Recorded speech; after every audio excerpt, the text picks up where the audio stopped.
Alhamdulillahi Rabbil Alameen. Wassalatu wassalamu ala Rasulil Kareem. Amma ba'd. Assalamu alaikum wa rahmatullahi wa barakatuh. I'm glad you could join me again for our second episode on Sira Khatam Nabiyyin, in which we are hopefully over the weeks and months ahead, we will be able to, inshallah, put in front of you, present to you the story, the biography of the final Prophet Muhammad sallallahu alaihi wasallam. Our first episode covered the introduction as such, but also to explain the status of the Prophet sallallahu alaihi wasallam. But there was particular attention given to why should we get to know the Prophet of Allah? Why should we get to eventually love the Prophet of Allah? And I hope that I, in that particular episode, was able to present to you, to put forward to you a case and an argument for the reason why us as Muslims must accept and love the Prophet sallallahu alaihi wasallam. Today we're going to explore the motivation behind why we should get to know the Prophet of Allah sallallahu alaihi wasallam and eventually increase our affection towards him until eventually that affection reaches to love. And so this is the motivation behind it. I'm hopeful, I'm optimistic rather, that last week or last episode, the motivation was there, but this will further add to that. Allah subhanahu wa ta'ala says in the Quran, وَأَنزَلَ اللَّهُ عَلَيْكَ الْكِتَابَ وَالْحِكْمَةَ وَعَلَّمَكَ مَا لَمْ تَكُنْ تَعْلَمْ وَكَانَ فَضْلُ اللَّهِ عَلَيْكَ عَزِيمًا. Here Allah subhanahu wa ta'ala is mentioning, this ayat is in Surah Nisa. Here Allah subhanahu wa ta'ala mentions that we sent upon you, or we revealed upon you, we descended upon you the book and the wisdom, and we taught you that which you did not know. But also, and the point that the emphasis that I want to make is on this part is وَكَانَ فَضْلُ اللَّهِ عَلَيْكَ عَزِيمًا, that the bounty and favor upon you from Allah subhanahu wa ta'ala is great, azima. So this is showing the bounty and great favor bestowed upon Prophet Muhammad sallallahu alaihi wasallam. Similarly, we find at the beginning of the third para in Surah Al-Baqarah, تِلْكَ الرُّسُلُ فَضَّلْنَا بَعْضَهُمْ عَلَى بَعْضٍ مِنْهُمْ مَنْ كَلَّمَ اللَّهُ وَرَفَعَ بَعْضَهُمْ دَرَجَاتٍ. That these are the messengers, Rusul, who فَضَّلْنَا بَعْضَهُمْ عَلَى بَعْضٍ, that we gave some more bounty and more favor than others. Ala ba'd. Minhum, they are from amongst them, those whom Allah subhanahu wa ta'ala spoke to. Kallam Allah. And there are others, rafa'a ba'dahum darajat, in which their ranks and statuses were increased. So from this we can understand, one, which that Allah subhanahu wa ta'ala has bestowed great bounty upon Prophet Muhammad sallallahu alaihi wasallam. And the second thing we can understand is that amongst that great bounty is that he's also being given extra, a multiplicity, an increase of that darajat upon Prophet Muhammad sallallahu alaihi wasallam in particular. We're going to now explore the numerous episodes, the numerous situations, the numerous instances in which we see this great rank of the Prophet sallallahu alaihi wasallam. And we start with the Prophet of Allah sallallahu alaihi wasallam statement himself when he said, "Ana Sayyidu Walid Adam, wala fakhr." I am the leader, and Sayyid is also used for master. I am the master of all humans, and I do not say that in boast. I'm not saying that in arrogance in any way, shape, or form. So we can see that when the Prophet of Allah sallallahu alaihi wasallam is speaking, he's talking firstly about his characteristics which gives him this status, and this status is he doesn't specifically link it to the world, and nor does he specifically link it towards the hereafter. He says it quite generally. So what gives a person a great status in the world? Now many of us may say, or some of us may say, having a lot of money, having power, having authority, that's status. But in reality, it's not. It's a mirror reflection. It's a mirage. It's not a reality. It seems to the possessor of it that that's what or the one who doesn't possess it, that's what I need to possess. But once he does possess it, eventually he does not feel that satisfaction that he thought he would achieve by it. No, what's being described here is good character, great character, individual who professes and possesses and manifests great characteristics towards others, and also even in his own private company. And this is not just a public display of behavior or characteristics, but this is also in private with his wives, with his associates, with his friends, with his children. He continued to show this great character. So that's one. And then in the hereafter, the reward a person gets because of this great character. It's a darajat that he gets. So this fadl, which Rasulullah sallallahu alaihi wasallam was given in the dunya, is based on his manaqib and his sifat. And the one which is in his akhirat is his maratib and darajat. And we can see that. So this is a great status that we can recognize.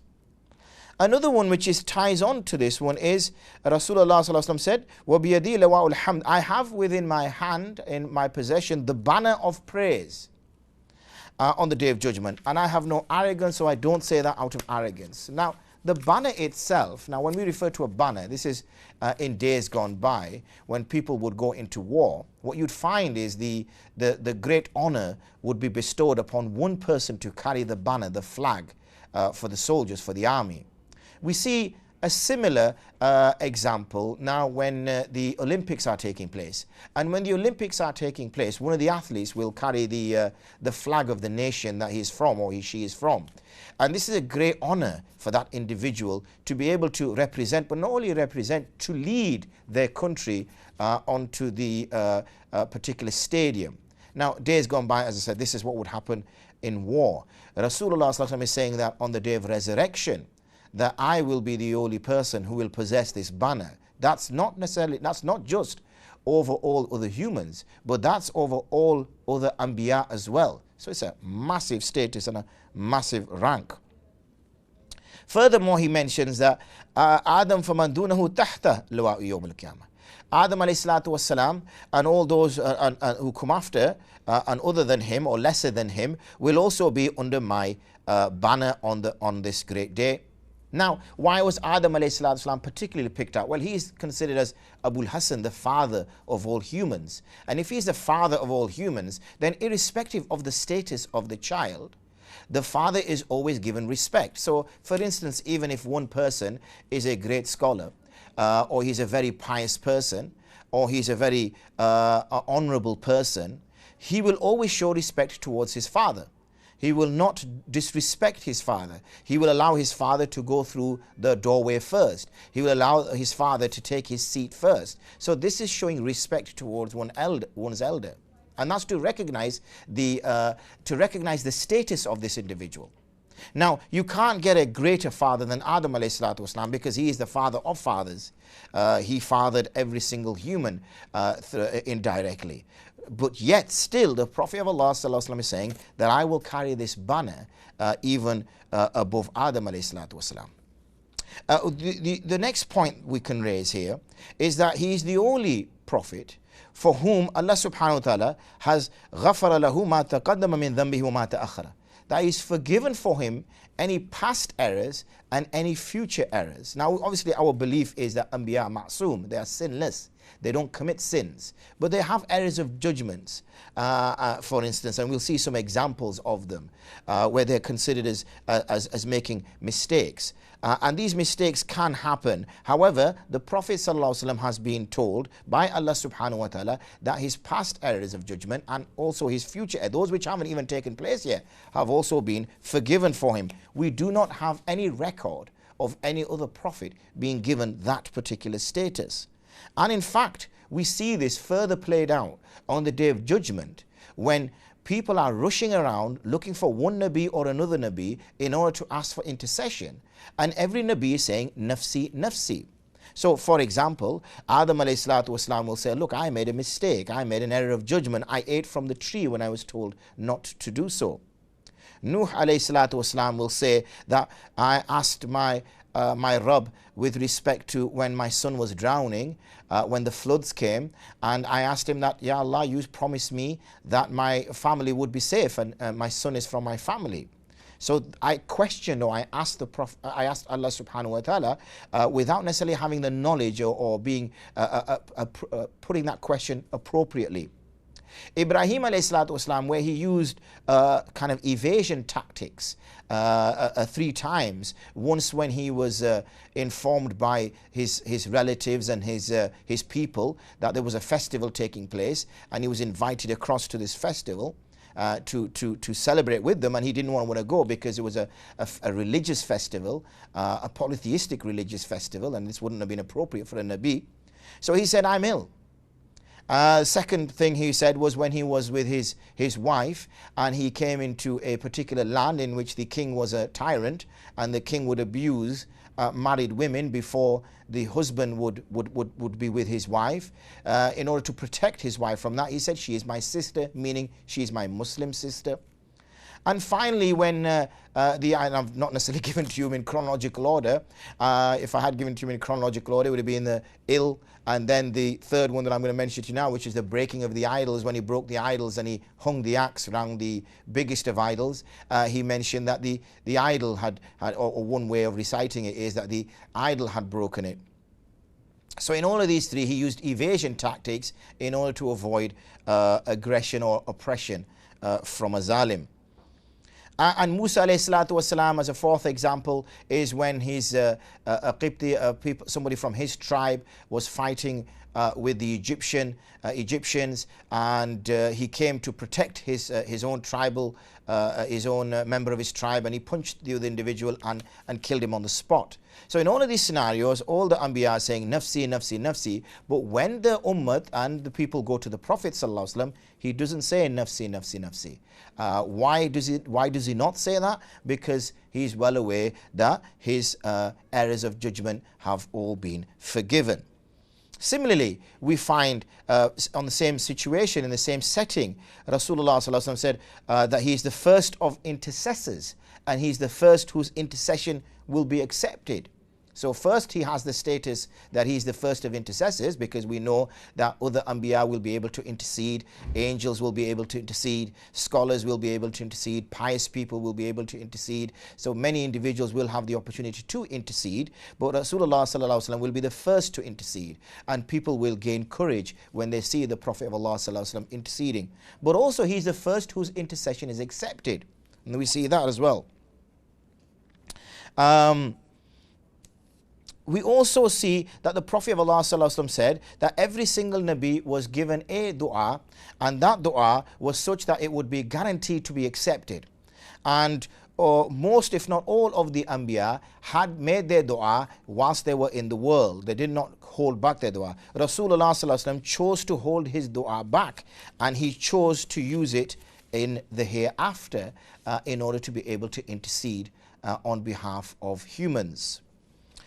There's a verse of the Quran which says, لَعَمْرُكَ إِنَّهُمْ لَفِي سَكْرَتِهِمْ يَعْمَهُونَ, that I swear by your life, or I swear by your age, indeed they are in their intoxicated state, wandering blindly, wandering with no direction, just no sort of purpose in life. They just seem to be going here and there. And sometimes when we reach a particular place or we're going through a phase in life, we seem to lack direction. We just kind of cling on to anything which comes along, the latest fashion, the latest thing that's going on. We just kind of jump onto it. We don't have istiqamah in our deen. Every Ramadan comes and we say, you know what, this is the Ramadan where I make my change. This is the Ramadan where I choose a new life. And then sadly Ramadan comes and goes and we're back to our normal ways.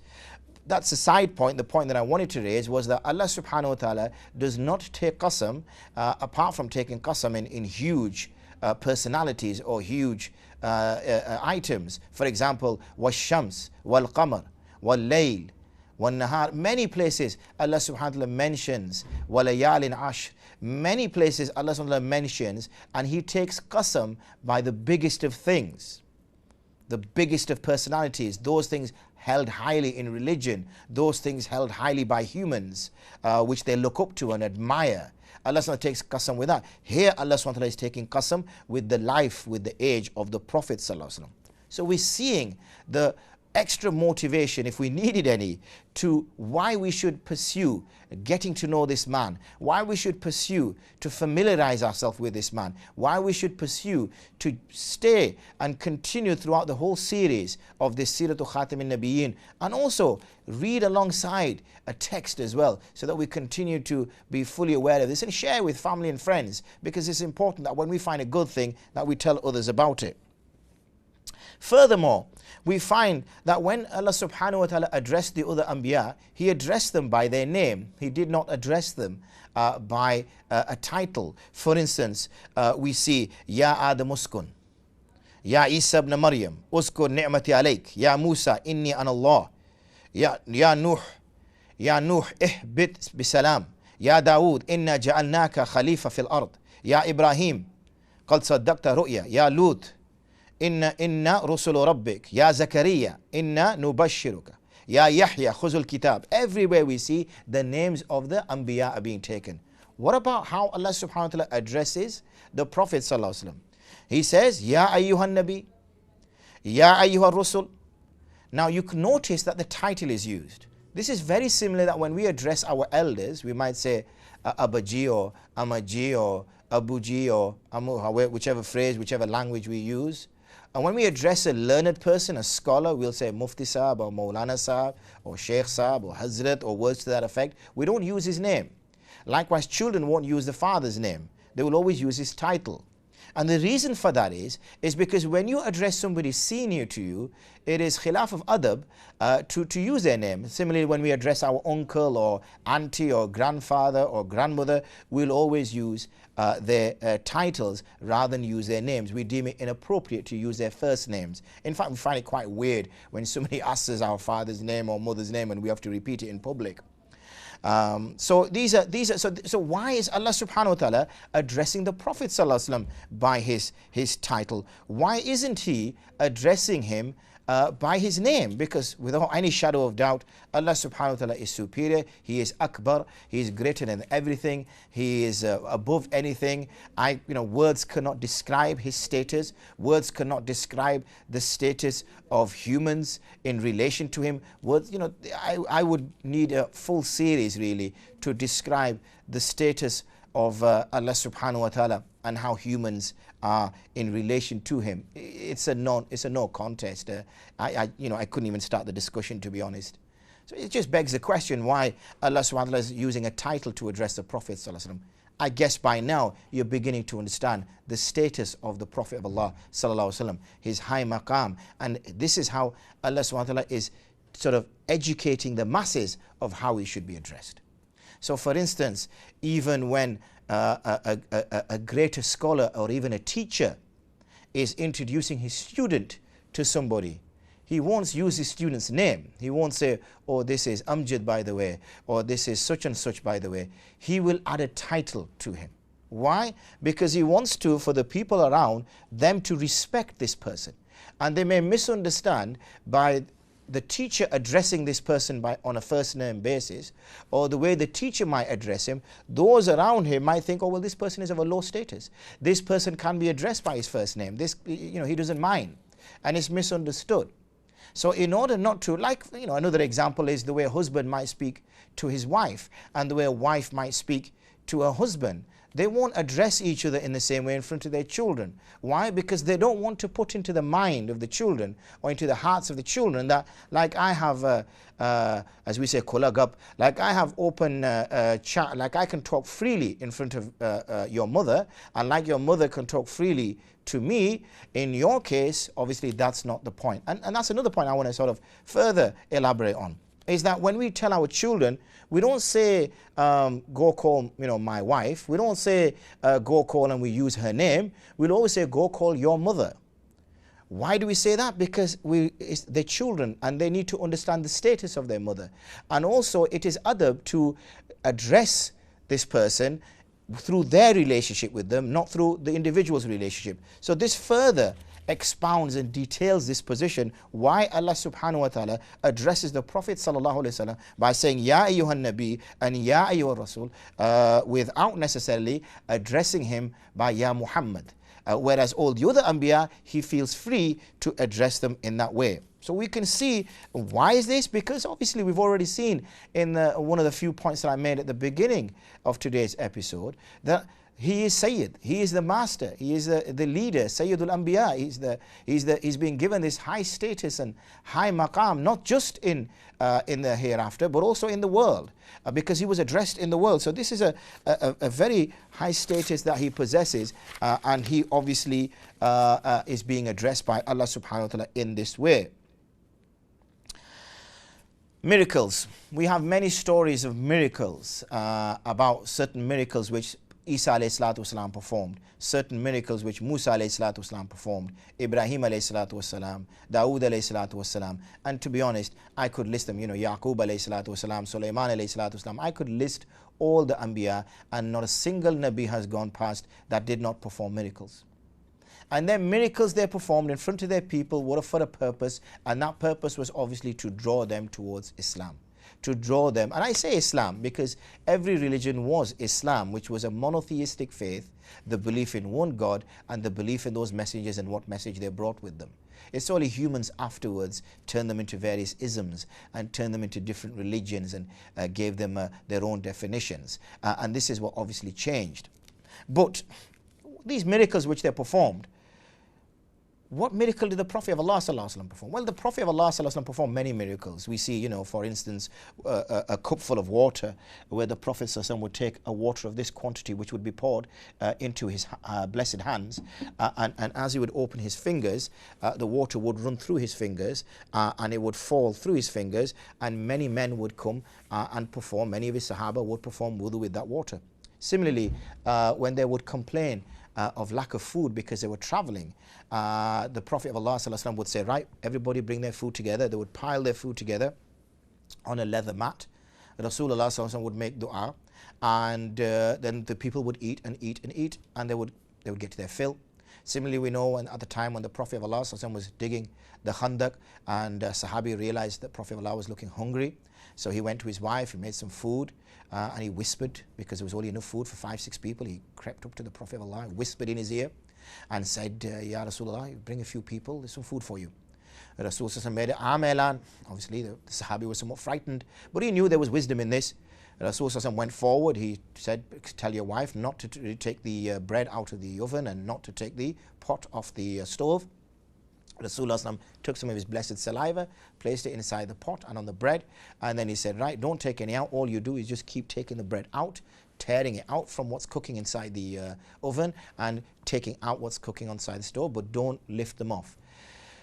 5 after 5 after 5, or 10 men after 10 men after 10 men, so many people ate to their full, and then they left. Yet that food sufficed. So the Prophet of Allah performed many miracles of barakah, but we're not talking about those miracles. And I mentioned also the miracles of many Anbiya, and I asked the question, how do we know that the Anbiya performed these miracles? Well, none other than the miracle of the Prophet ﷺ, and that miracle of the Prophet ﷺ was the Quran.